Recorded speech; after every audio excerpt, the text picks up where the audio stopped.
শিৱসাগৰৰ বামুণপুখুৰী অঞ্চলত বানপীড়িত লোকসকলৰ মাজত সাহায্য সামগ্ৰী বিতৰণ। আছা তিনিচুকীয়া জিলা সমিতিৰ প্ৰাক্তন সম্পাদক আছা আৰু AJSS পেংগেৰী আঞ্চলিক সমিতি লগতে আছা চৰাইদেউ সমিতিৰ বিষয়ববীয়াসকলৰ উদ্যোগত শিৱসাগৰ জিলাৰ বামুণপুখুৰী অঞ্চলত বানপীড়িত লোকসকলৰ মাজত সাহায্য সামগ্ৰী বিতৰণ কৰা হয়। এই সাহায্য বিতৰণ কাৰ্যসূচীৰ জৰিয়তে বানৰ ফলত ক্ষতিগ্ৰস্ত হোৱা বামুণপুখুৰী, হাবজান, টেঙাখোলা, গোহাইবাৰী আৰু গদাজান বস্তি আদি অঞ্চলসমূহত উপস্থিত হৈ অসহায় পৰিয়ালসমূহৰ মাজত খাদ্য সামগ্ৰী আৰু অন্যান্য অত্যাৱশ্যকীয় নিত্য প্ৰয়োজনীয় সামগ্ৰী বিতৰণ কৰা হয়। বানপীড়িত লোকসকলৰ দুখ দুৰ্দশাৰ সময়ত তেওঁলোকৰ কাষত থিয় দি সামান্য সহায় সহযোগিতা আগবঢ়োৱাৰ লক্ষ্যৰেই এই মানৱীয় কাৰ্যসূচী ৰূপায়ণ কৰা হয়। দলটোৱে অভিযোগ কৰে যে অসমৰ চৰকাৰৰ গাফিলতিৰ লগতে দিখৌ নদী কেন্দ্ৰ কৰি চলি থকা অবৈধ বালি আৰু কয়লা খনন, বিভিন্ন সিন্ডিকেটৰ স্বাৰ্থপৰ কাৰ্যকলাপৰ ফলত এই ভয়ংকৰ বান পৰিস্থিতিৰ সৃষ্টি হৈছিল। ইয়াৰ ফলত বামুণপুখুৰী, চাহ বাগিচা, নাজিৰা, শিৱসাগৰ, চৰাইদেউ, যোৰহাট আদি অঞ্চল ব্যাপকভাৱে ক্ষতিগ্ৰস্ত হৈছে। দলটোৱে অসম চৰকাৰক দাবী জনায় যে ক্ষতিগ্ৰস্ত অঞ্চলসমূহত স্বাস্থ্যসেৱা, চিকিৎসা, শিক্ষা আৰু স্বাভাৱিক জীৱন জীৱিকাৰ ব্যৱস্থা শীঘ্ৰেই পুনৰ স্থাপন কৰাৰ লগতে ভৱিষ্যতে এনে দুৰ্যোগ ৰোধৰ বাবে অবৈধ বালি আৰু কয়লা খননৰ বিৰুদ্ধে কঠোৰ ব্যৱস্থা গ্ৰহণ কৰি এই কাৰ্য সম্পূৰ্ণৰূপে বন্ধ কৰিব লাগে।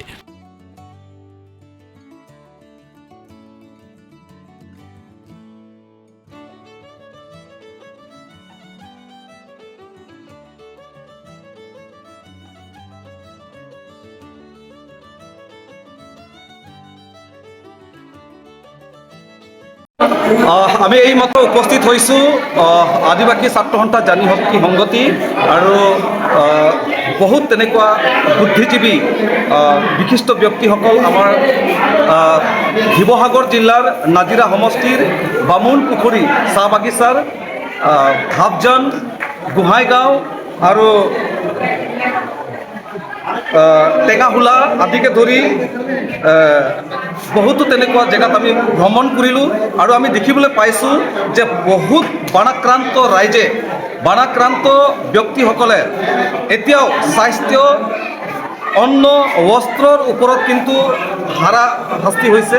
খাবলৈ থাকিবলৈ ঘৰ নাই, খাবলৈ অন্ন নাই আৰু তেনেকুৱা মেডিকেলৰ ট্ৰিটমেণ্টটো কিন্তু পৰ্যাপ্ত পৰিমাণে এই বানাক্ৰান্ত ৰাইজে পোৱা নাই।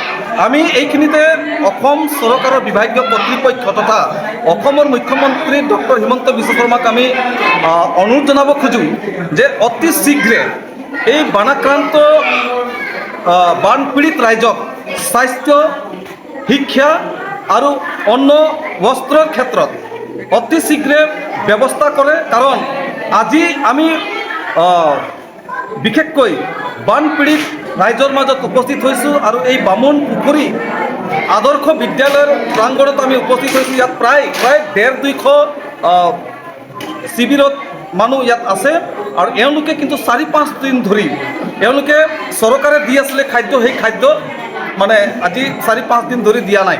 আৰু ইয়াত দেখিবলৈ পাইছোঁ তাহাঁতৰ ভাত তৰকাৰী বনাবৰ কাৰণে কোনো ৰন্ধা বাটাৰ কাৰণে কোনো ব্যৱস্থাই নাই, কাপোৰ কানিৰ কোনো ব্যৱস্থা নাই, শোৱা ব্যৱস্থাৰ একোৱেই নাই।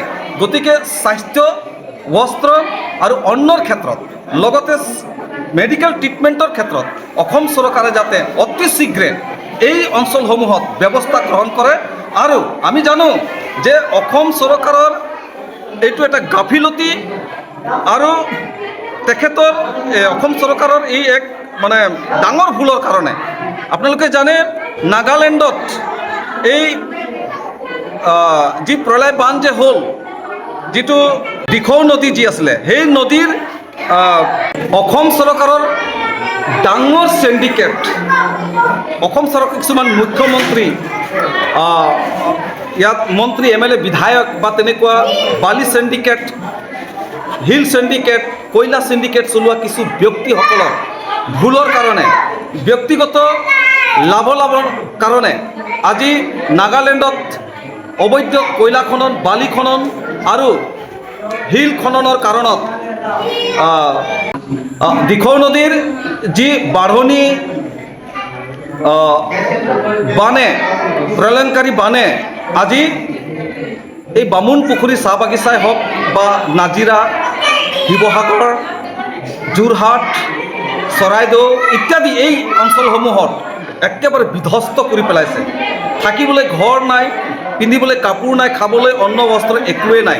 গতিকে অসম চৰকাৰক আমি অতি শীঘ্ৰে এইসমূহ অঞ্চলত মেডিকেলৰ ট্ৰিটমেণ্টৰ ব্যৱস্থা কৰিবৰ কাৰণে আমি বিশেষ দাবী জনাইছোঁ।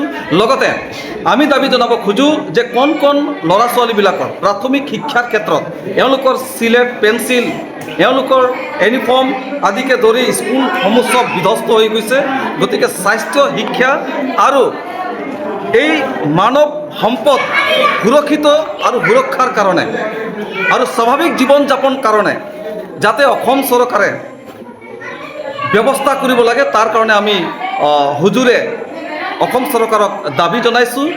আৰু এই ধৰণে যাতে অনাগত দিন বা বছৰবিলাকত যাতে প্ৰলয় বানে আকৌ ঠন ধৰি নুঠে, তাৰ কাৰণে অসম চৰকাৰে পাহাৰসমূহত, নদীসমূহত বা নদীৰ কাষত বা তেনেকুৱা অবৈধ শিল, বালি আৰু কয়লা চিণ্ডিকেট বন্ধ হ'ব লাগে বুলি আজিৰ এই মুহূৰ্তত বা স্থানৰ পৰা আমি দাবী জনাইছোঁ।